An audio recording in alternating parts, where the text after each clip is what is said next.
Cinematische Bilder mit dem Smartphone drehen, und zwar mit dem Sony Xperia 1 Mark IV. Ist das überhaupt möglich? Wir haben es ausgetestet. Wir waren eine Woche lang in den Schweizer Bergen unterwegs, bei minus 20 Grad auf 4000 Meter Höhe. Und ja, ich muss sagen, Extrembedingungen. Ob das Handy performt hat und vor allem, ja, wie die Videoqualität ist und was am Ende dabei rausgekommen ist, das erfahrt ihr in diesem Video. Also bleibt auf jeden Fall dran und bis gleich.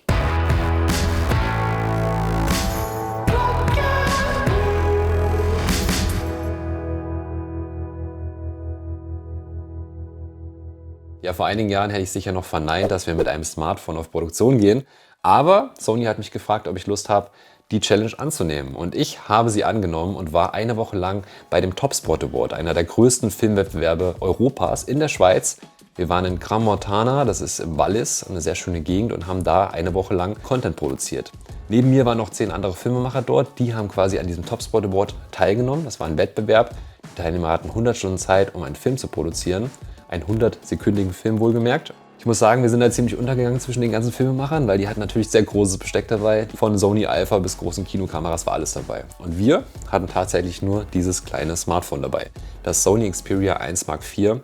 Und ich bin ja normalerweise immer gerne mit kleinem Besteck unterwegs, das wisst ihr. Drehe sehr viel mit meiner Alpha 7S3, Alpha 1, Alpha 7 IV. Und bin da schon minimalistisch unterwegs, aber das war auf jeden Fall nochmal eine andere Nummer und eine ganz andere Herausforderung. Beziehungsweise hat es das Leben auch in vielen Situationen einfacher gemacht.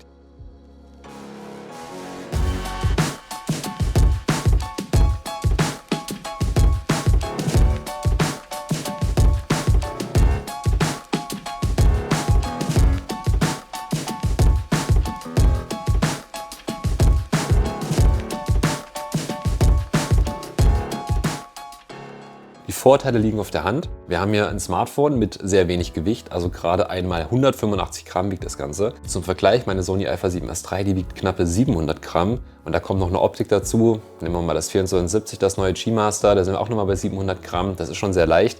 Und da sind wir insgesamt bei 1,5 Kilo. Und ja, wie gesagt, hier haben wir 185 Gramm und damit sind wir ungefähr 8-mal leichter als mit meinem Alpha-Setup.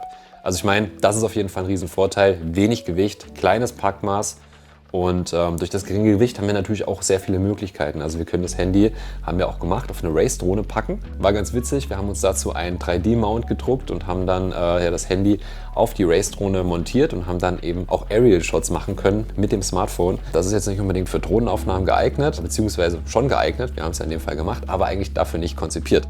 Und das wollten wir eben testen. Wir haben geguckt, okay, wie weit kann der interne Stabi das Bild stabilisieren, sodass es halt eben gut aussieht. Wir haben gefilmt in 4K 30, haben den internen Stabi aktiviert und ich muss sagen, das Footage war super weich, super schön. Wir waren super begeistert, was dann am Ende da rausgekommen ist. Wir sind auf über 3000 Metern irgendwelchen Paraglidern hinterher geflogen. Die haben wir natürlich vorher gefragt.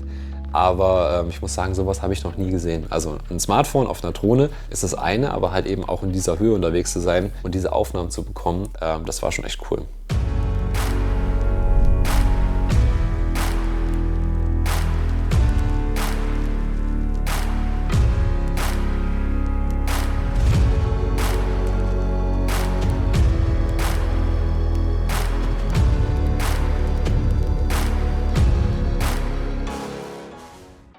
Was optisch direkt auffällt, wir haben hier 3 Zeiss-Linsen verbaut. Also wir haben hier ein 16 mm Ultra-Wide-Objektiv, wir haben ein 24 mm Wide-Objektiv und wir haben eine Telelinse, die geht von 85 bis 125 mm, optisch wohlgemerkt, also mit einem optischen Zoom. Und das ist auf jeden Fall auch nochmal ein Gamechanger. Wir können natürlich sogar noch weiter zoomen, ab 125 mm, dann aber digital. Wir können alle 3 Linsen in 4K 120 nutzen.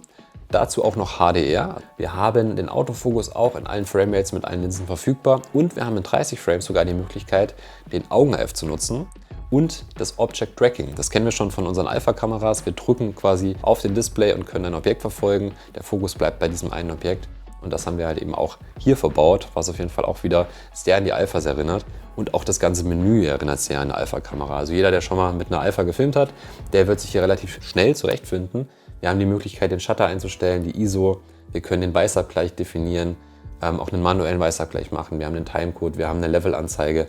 Wir können zwischen AF und MF hin und her schalten. Wir können sogar manuell fokussieren, die verschiedenen Brennweiten wählen, haben den Record-Button hier. Also im Prinzip das, was wir von unserer Alpha kennen. Das Menü ist sehr ähnlich aufgebaut. Und was auf jeden Fall noch erwähnenswert ist, wir haben einen sehr hellen OLED-Display. Auch in HDR, 4K. Und das ist halt eben auch gerade, wenn man draußen dreht, von großem Vorteil, dass man eben auf dem Display auch was sieht.